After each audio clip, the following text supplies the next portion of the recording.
səni. Hülya Allah'ın özü nəzərdə saxlasın səni. Hülya Allah'ın özü nəzərdə saxlasın səni. Aleydim ki məni nakam eləyib çərx fələk. Eşqdə qanun belədir, aşiqə canan gərək. Ey mənə yarımın ətrin getirən nazlı külək. Adam istəyir udub cigərdə saxlasın səni. Adam istəyir udub cigərdə saxlasın səni. Aşıqəm yaxşı yaman vardı mənim dövranım. Mən vüsal istədikcə gəldi mənim hicranım. Ey məni qəm kədərdə saxlayın cananım. Sevəsən birini o da kədərdə saxlasın səni. Sevəsən birini o da kədərdə saxlasın səni. Görüm Allah'ın özü nəzərdə saxlasın səni. Görüm Allah'ın özü nəzərdə saxlasın səni. Görək nəqiblərə nağrə olub ah olasın.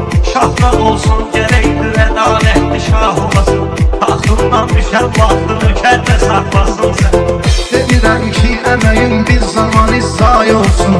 Nə qədər üstə gəlidəm nə də ki vay olsun. Sən ilə adam tap ginəm anıya tay olsun. Qoy 9 ay qarnında isərdə saxlasın səni. Çoxdur eşqiylə yanan, çoxdur eşqin oduna yanan. Akşin sənin imanlı kamil eyləsin yaradan. Götürüb zülfü qarızı eləsin iman zaman. Qulaqlarından qaldı xəbərdə saxlasın səni. Qulaqlarından qaldı xəbərdə saxlasın səni.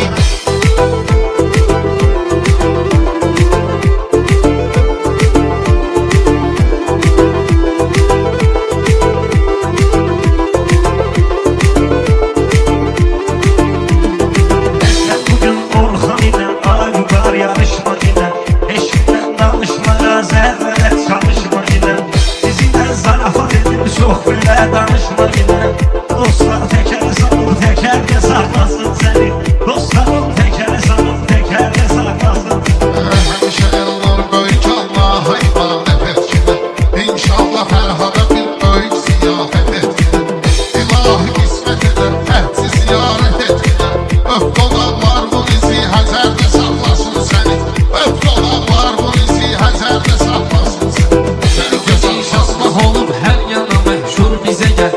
Sən üçün bir samavar qeynədərəm, dur bizə gəl. Peki Fərhad saçın alsın sənə el nur bizə gəl. Qayının duxu nədir biləcərdə saxlasın səni.